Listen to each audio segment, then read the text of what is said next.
Hello students, നമ്മൾ ഈ ഒരു വീഡിയോയിലൂടെ ഡിസ്കസ് ചെയ്യാൻ പോകുന്നത് PHP ആൻഡ് PostgreSQLനെ കുറിച്ചിട്ടാണ്.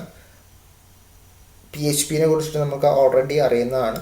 ദെൻ PostgreSQL എന്താണെന്നും അതുപോലെ തന്നെ PostgreSQLൻ്റെ ഫീച്ചേഴ്സ് എന്തൊക്കെയാണ്, അതിൻ്റെ ഹിസ്റ്ററിയും കാര്യങ്ങളൊക്കെയാണ് നമ്മൾ ഈ ഒരു വീഡിയോയിലൂടെ നോക്കാൻ പോകുന്നത്. സോ നമുക്ക് ആദ്യം PostgreSQL എന്ന് പറയുന്നത് എന്താണെന്ന് നോക്കാം. നമുക്കറിയാം PostgreSQL കേൾക്കുന്നതിന് മുമ്പ് SQL എന്ന് നമുക്ക് അറിയുന്നതാണ്, structured query language. So SQL നമ്മൾ ആദ്യമൊക്കെ നമ്മുടെ PHPയുടെ കൂടെ ഡാറ്റാബേസ് ആയിട്ട് നമ്മൾ ഉപയോഗിക്കുന്ന ഡാറ്റാബേസ് സിസ്റ്റമായിട്ട് നമ്മൾ ഉപയോഗിക്കുന്നുണ്ടായിരുന്നത് സിംപ്ലി SQL ആയിരുന്നു. ദെൻ അതിനുശേഷം SQLൻ്റെ ഒരു അഡ്വാൻസ്ഡ് വേർഷൻ എന്നുള്ള രീതിയിൽ നമ്മൾ എന്ത് ചെയ്യുന്നു, PostgreSQL ഉപയോഗിച്ച് തുടങ്ങി. സോ അതാണ് PostgreSQL എന്താണെന്ന് ഇവിടെ പറയുന്നുണ്ട്. It is A powerful open source general purpose object relational database സിസ്റ്റമാണ്. സോ എന്താ പറയുന്നത്, ഇതൊരു ഡാറ്റാബേസ് സിസ്റ്റമാണ്. ഈ ഡാറ്റാബേസ് സിസ്റ്റത്തിൻ്റെ പ്രത്യേകത എന്താണ്? ഇതൊരു പവർഫുൾ ആയിട്ടുള്ള ഒരു ഡാറ്റാബേസ് സിസ്റ്റമാണ്. അതേപോലെ തന്നെ ഓപ്പൺ സോഴ്സ് ആയിട്ടുള്ള ഒരു ഡാറ്റാബേസ് സിസ്റ്റമാണ്. ഓപ്പൺ സോഴ്സ് കൊണ്ട് ഉദ്ദേശിക്കുന്നത് എന്താണ്? ആ ഒരു ഡാറ്റാബേസ് സിസ്റ്റത്തിൻ്റെ കോഡുകളൊക്കെ നമുക്ക് എന്താണ് അവൈലബിൾ ആണ്. സോ അതിൽ നമുക്ക് മോഡിഫിക്കേഷൻസ് ഒക്കെ വരുത്തിയിട്ട് നമുക്ക് എന്ത് ചെയ്യാൻ പറ്റും, നമ്മുടേതായിട്ടുള്ള രീതിയിലോട്ട് മാറ്റാനൊക്കെ പറ്റും. സോ അതുകൊണ്ടാണ് ഓപ്പൺ സോഴ്സ് എന്ന് പറയുന്നത്. General purpose object relational database സിസ്റ്റമാണ്. അതേപോലെ തന്നെ ഇതെന്താണ്, ഒബ്ജക്റ്റ് റിലേഷണൽ ആയിട്ടുള്ള ജനറൽ പർപ്പസ് ഡാറ്റാബേസ് സിസ്റ്റം കൂടിയാണ്. ഒബ്ജക്റ്റ് റിലേഷണൽ അല്ലേ, അഥവാ ഒബ്ജക്റ്റ് ഓറിയൻറ്റഡ് കൺസെപ്റ്റും അതേപോലെ തന്നെ റിലേഷണൽ ഡാറ്റാബേസ് കൺസെപ്റ്റും കൂടി കമ്പൈൻ ചെയ്തിട്ടുള്ള ഒബ്ജക്റ്റ് റിലേഷണൽ ഡാറ്റാബേസ് സിസ്റ്റമാണ് എന്ത്, PostgreSQL എന്ന് പറയുന്നത്. നമുക്കറിയാം RDBMS, relational database management system അല്ലേ, എന്താണ് അതെന്ത് ചെയ്യുന്നു, റിലേഷണൽ കൺസെപ്റ്റ് അഥവാ ആ ടേബിൾ കൺസെപ്റ്റുകൾ മാത്രം അല്ലെങ്കിൽ ആ ഒരു രീതിയിൽ മാത്രമായിരുന്നു ഡാറ്റാബേസ് സിസ്റ്റം. ആ ഒരു ഡാറ്റാബേസിൻ്റെ സ്ട്രക്ചറും കാര്യങ്ങളൊക്കെ വന്നിട്ടുണ്ടായിരുന്നു. സോ ഒബ്ജക്റ്റ് ഓറിയൻറ്റഡ് ആവുന്നത് ഒബ്ജക്റ്റ് ക്ലാസ് കൺസെപ്റ്റ്. ഇത് എന്താണ്, PostgreSQL എന്ന് പറയുമ്പോൾ രണ്ടും കൂടി കമ്പൈൻ ചെയ്തിട്ടുള്ള ഒരു രീതിയാണ്, അഥവാ ഒബ്ജക്റ്റ് റിലേഷണൽ ഡാറ്റാബേസ് സിസ്റ്റമാണ് PostgreSQL എന്ന് പറയുന്നത്. Okay, then extend the SQL language combine with many features. ഞാൻ പറഞ്ഞു SQL ലാംഗ്വേജുമായിട്ട് കമ്പൈൻ ചെയ്തിട്ട് കൂടുതൽ ഫീച്ചേഴ്സ് ആഡ് ചെയ്തിട്ടാണ് ഇതെന്ത് ചെയ്തത്, ഇങ്ങനെ PostgreSQL ആയിട്ട് എക്സ്റ്റെൻഡ് ചെയ്തിട്ടുള്ളത്. Safely store and scale the most complicated data workloads. അതേപോലെ തന്നെ മോസ്റ്റ് കോംപ്ലിക്കേറ്റഡ് ആയിട്ടുള്ള വർക്ക് ലോഡ്സിനെ എന്ത് ചെയ്യുന്നു, സ്കെയിൽ ചെയ്യുകയും സ്റ്റോർ ചെയ്യുകയാണ്. സേഫ്ലി സ്കെയിൽ ചെയ്യുകയും സ്റ്റോർ ചെയ്യുകയും ചെയ്യുന്നുണ്ട് PostgreSQL. Then modern PostgreSQL originated from the Postgres project which was led by Michael Stonebraker. എന്താ പറയുന്നത്, മൈക്കൽ സ്റ്റോൺബ്രേക്കർ എന്ന് പറയുന്ന ആളാണ് ഇത് എന്ത് ചെയ്തത്, ഒറിജിനേറ്റ് ചെയ്തിട്ടുള്ളത്. ദാറ്റ് മീൻസ് അത് കണ്ടുപിടിച്ചിട്ടുള്ളത്. ഇത് PostgreSQL ഏതിൻ്റെ ഭാഗമായിട്ടാണ് ഒറിജിനേറ്റ് ചെയ്ത് വന്നിട്ടുള്ളത്, പോസ്റ്റ്ഗ്രസ് പ്രൊജക്റ്റ് എന്ന് പറയുന്ന ഒരു പ്രൊജക്റ്റിൻ്റെ ഭാഗമായിട്ടാണ് ഈ മോഡേൺ PostgreSQL ഒറിജിനേറ്റ് ചെയ്ത് വന്നിട്ടുള്ളത്.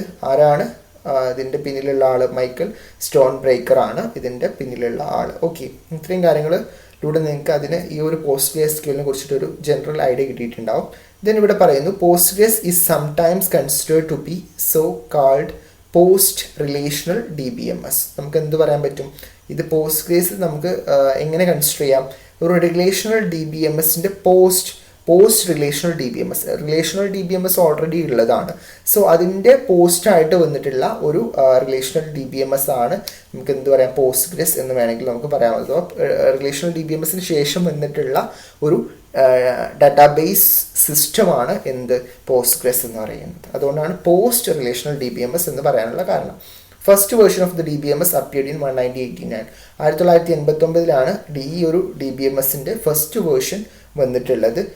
അന്ന് അതിൻ്റെ പേര് പോസ്റ്റ് റിലേഷണൽ DBMS എന്നായിരുന്നു. ദെൻ 1996 അതിന് എന്ത് പേര് കൊടുത്തിട്ടുള്ളത്, PostgreSQL എന്ന് പറയുന്ന പേര് ആ ഒരു പ്രൊജക്റ്റിന് കൊടുത്തിട്ടുള്ളത് 1996. അതിനുശേഷം ഫസ്റ്റ് PostgreSQL റിലീസ് ചെയ്തിട്ടുള്ളത്, ദാറ്റ് മീൻസ് അതിൻ്റെ വേർഷൻ നമ്പർ 6 ആയിരുന്നു. അത് റിലീസ് ചെയ്തിട്ടുള്ളത് January 29, 1997 ആണ്. 1997 January 29 ഫസ്റ്റ് വേർഷൻ PostgreSQLൻ്റെ ഫസ്റ്റ് വേർഷൻ 6 റിലീസ് ആയിട്ടുള്ളത്. ഓക്കെ, ആ കാര്യങ്ങൾ അതിൻ്റെ ഹിസ്റ്ററി എന്ന് കാണിക്കുന്ന ഭാഗമാണിത്.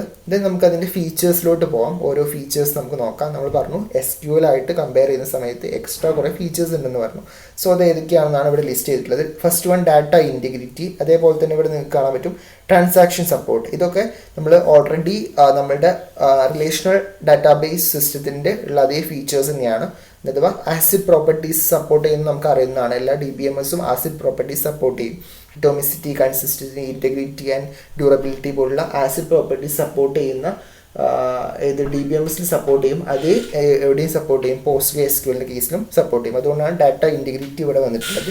രണ്ടാമത്തേത് സ്കേലബിലിറ്റി ആണ്. സ്കേലബിലിറ്റി കൊണ്ട് ഉദ്ദേശിക്കുന്നത് when we need more performance എന്താണ്, അത് നമുക്ക് ഇപ്പോൾ കൂടുതൽ ഇപ്പോൾ റൺ ചെയ്തുകൊണ്ടിരിക്കുന്നതിന് കൂടുതൽ പെർഫോമൻസ് ആവശ്യമായിട്ടുള്ള സമയത്ത് അത് ഫാസ്റ്റായിട്ട് റൺ ചെയ്യും. സോ അതാണ് സ്കേലബിലിറ്റി കൊണ്ട് ഉദ്ദേശിക്കുന്നത്. ദെൻ ഫീച്ചർ റിച്ച്നെസ്, പേരിൽ തന്നെ ഉണ്ട്, എന്താ കൂടുതൽ ഫീച്ചേഴ്സ് സപ്പോർട്ട് ചെയ്യുന്ന ഒരു ഡാറ്റാബേസ് സിസ്റ്റമാണ് PostgreSQL എന്ന് പറയുന്നത്. ഇപ്പോൾ നമുക്കറിയാം എന്താണ് കോംപ്ലക്സ് ആയിട്ടുള്ള SQL ക്വറീസ്, അതേപോലെ തന്നെ SQL സബ് ക്വറീസ് ഒക്കെ സപ്പോർട്ട് ചെയ്യും. ട്രിഗേഴ്സ്, വ്യൂസ്, ട്രാൻസാക്ഷൻസ്, ഇങ്ങനെ ഉള്ള എല്ലാ കുറേ എക്സ്ട്രാ കുറേ ഫീച്ചേഴ്സ്, അതൊക്കെ ട്രിഗേഴ്സും വ്യൂസൊക്കെ നമ്മൾ ഓൾറെഡി ഡിസ്കസ് ചെയ്തതാണ്. സോ അങ്ങനത്തെ എല്ലാ ഫീച്ചേഴ്സും റിച്ച് ആയിട്ടുള്ള കുറേ ഫീച്ചേഴ്സ് ഇതിൻ്റെ കേസിലുണ്ട്, PostgreSQLന്റെ കേസിലുണ്ട്. അതുകൊണ്ടാണ് ഇതിൻ്റെ ഫീച്ചറായിട്ട് വന്നിട്ടുള്ളത്. ദെൻ റിലയബിലിറ്റി ആൻഡ് സ്റ്റേബിലിറ്റി ആണ്. റിലയബിലിറ്റി ആൻഡ് സ്റ്റെബിലിറ്റി എന്താണ്, അത് റിലയബിൾ ആണ്, അതേപോലെ തന്നെ സ്റ്റേബിൾ ആണ്. അതിൽ എന്ത് ചെയ്യുന്നു, അതിനൊരു സ്റ്റെബിലിറ്റി ഉണ്ട്. ഈ ഒരു ഡാറ്റാബേസ് സിസ്റ്റത്തിന് ഒരു സ്റ്റെബിലിറ്റി ഉണ്ട്, അതേപോലെ തന്നെ റിലയബിലിറ്റി ആണ്. ദെൻ സെക്യൂരിറ്റി ആവാനുള്ള കാരണം എന്താണെന്ന് വെച്ചിട്ടുണ്ടെങ്കിൽ SSL ഇതിൽ യൂസ് ചെയ്യുന്നതുകൊണ്ടാണ്. SSL എന്ന് പറയുന്നത് സെക്യൂർ സോക്കറ്റ് ലെയർ ആണ് ഇതിൽ സെക്യൂരിറ്റിക്ക് വേണ്ടിയിട്ട് PostgreSQL യൂസ് ചെയ്തിട്ടുള്ളത്. അതുകൊണ്ടാണ് PostgreSQL ഹൈലി സെക്യൂർ ആണ് കമ്പയർഡ് ടു നമ്മുടെ റിലേഷണൽ DBMSുമായിട്ട് കമ്പയർ ചെയ്യുന്ന സമയത്ത്. ഓൾറെഡി നമ്മൾ യൂസ് ചെയ്തിട്ടുണ്ടായിരുന്ന ഡാറ്റാബേസ് സിസ്റ്റമായിട്ട് കമ്പയർ ചെയ്യുമ്പോൾ നമുക്ക് ഇത് മോർ സെക്യൂർ ആണെന്ന് നമുക്ക് പറയാൻ പറ്റും. അതേപോലെ തന്നെ conformation to the SQL standard, അതുപോലെ തന്നെ conformation to the SQL standard confirm ചെയ്യുന്നുണ്ട്. അതേപോലെ തന്നെ ട്രാൻസാക്ഷൻ സപ്പോർട്ട് നമ്മൾ ഓൾറെഡി പറഞ്ഞു. ട്രാൻസാക്ഷൻ സപ്പോർട്ട് ഉണ്ട്, അഥവാ അത് ആ ട്രാൻസാക്ഷൻ മാനേജ്മെൻറ്റ് അഥവാ ആ ഒരു ആസിഡ് പ്രോപ്പർട്ടീസിലുള്ള ആ ട്രാൻസാക്ഷൻ സപ്പോർട്ട് ഇതിലുണ്ട്, PostgreSQLലും ഉണ്ട്. അതേപോലെ തന്നെ കൊറി പ്ലാനോ എന്നുള്ള ഫീച്ചർ ഇതിലുണ്ട്, PostgreSQLലുണ്ട്. അതുപോലെ തന്നെ ഇൻഡെക്സിങ് നിങ്ങൾക്ക് അറിയുന്നതാണ്. കൊറി പ്ലാനർ കൊണ്ട് ഉദ്ദേശിക്കുന്നത് ഇപ്പോൾ എന്താണ് കേട്ടോ, നമ്മൾ ജോയിൻ കൊറി പോലുള്ള കൊറീസൊക്കെ ഉണ്ടല്ലോ, അങ്ങനെ പലതരത്തിലുള്ള കൊറീസ് നമുക്ക് എക്സ്ട്രാ ഇതിൽ നമുക്ക് PostgreSQLൽ അപ്ലൈ ചെയ്യാൻ പറ്റും എന്നുള്ളതാണ്. ഓക്കെ. ദെൻ ഇൻഡെക്സിങ് നിങ്ങൾക്കറിയാം എന്താണ്, ഇപ്പോൾ ഇൻഡെക്സിങ് മെത്തേഡ്സ് ആയിട്ടുള്ള ബ്ലൂം പോലുള്ള ഇൻഡെക്സിങ് മെത്തേഡ്സ് സപ്പോർട്ട് ചെയ്യുന്ന ഒരു ഡാറ്റാബേസ് മാനേജ്മെൻറ്റ് സിസ്റ്റമാണ് ഈ ഒരു PostgreSQL എന്ന് പറയുന്നത്. സോ അതുകൊണ്ടാണ് ഇൻഡെക്സിങ് വരാനുള്ള കാരണം. അതേപോലെ തന്നെ ക്രോസ് പ്ലാറ്റ്ഫോം സപ്പോർട്ട് ചെയ്യുന്നുണ്ട്. That means Windows, Mac, Linux വേർഷൻസുകളിലൊക്കെ എന്ത് ചെയ്യുന്നുണ്ട്, ഈ ഒരു PostgreSQL സപ്പോർട്ട് ചെയ്യുന്നുണ്ട്. അതുകൊണ്ടാണ് ക്രോസ് പ്ലാറ്റ്ഫോം സപ്പോർട്ട് ചെയ്യുന്നു എന്ന് പറയാനുള്ള കാരണം. പിന്നെ അതുപോലെ തന്നെ എക്സ്റ്റെൻസിബിൾ ആണ്. എക്സ്റ്റെൻസിബിലിറ്റി എന്നുകൊണ്ട് ഉദ്ദേശിക്കുന്നത് നമ്മളിപ്പോൾ ഇതിൻ്റെ നമുക്ക് എന്ത് ചെയ്യുന്നു, കോഡിൽ എന്ത് ചെയ്യുന്നു, എന്തെങ്കിലും ചേഞ്ച് വരുത്താതെ തന്നെ നമുക്ക് ആ സിസ്റ്റത്തിനെ നമുക്ക് എക്സ്റ്റെൻഡ് ചെയ്യാൻ പറ്റും. അതുകൊണ്ടാണ് എക്സ്റ്റെൻസിബിലിറ്റി എന്നുകൊണ്ട് ഉദ്ദേശിക്കുന്നത്. സോ എക്സ്റ്റെൻഷിബിൾ ആണ്, നമുക്ക് പറ്റുന്ന രീതിയിലോട്ട് അതിനെ എക്സ്റ്റെൻഡ് ചെയ്യാൻ പറ്റും. അതേപോലെ തന്നെ അവൈലബിലിറ്റി ആണ്. അവൈലബിലിറ്റി കൊണ്ട് ഉദ്ദേശിക്കുന്നത് എന്താണ്, നമുക്ക് ഈ ഒരു PostgreSQL എല്ലാ ഇതിലും അവൈലബിൾ ആണ്.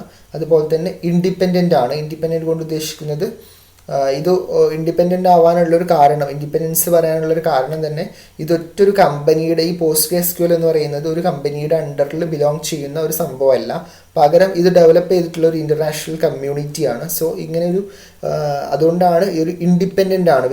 ഒരു കമ്പനിയിൽ നിന്നൊക്കെ ആവുമ്പോൾ സമയത്ത് ഡിപ്പെൻഡൻ്റ് ആയിരിക്കുമല്ലോ. സോ ഇത് ഇൻഡിപെൻഡൻ്റ് ആണെന്ന് പറയാനുള്ള കാരണം അതാണ്. ഇങ്ങനെ ഇത് ഡെവലപ്പ് ചെയ്തിട്ടുള്ളത് ഒരു ഇൻ്റർനാഷണൽ കമ്മ്യൂണിറ്റിയാണ്, കുറേ ആളുകൾ കൂടിയിട്ടുള്ള ഒരു കമ്മ്യൂണിറ്റിയാണ് അത് ഡെവലപ്പ് ചെയ്തിട്ടുള്ളത്. സോ അതുകൊണ്ട് തന്നെ അത് ഇൻഡിപെൻഡൻ്റ് ആണ്. സോ ഇത്രയും കാര്യങ്ങളാണ് ഇതിൻ്റെ ഫീച്ചേഴ്സിൽ വരുന്നത്. സോ നിങ്ങൾ ഈ ഒരു കാര്യങ്ങൾ ഓർത്ത് വെക്കുക. Okay, thank you.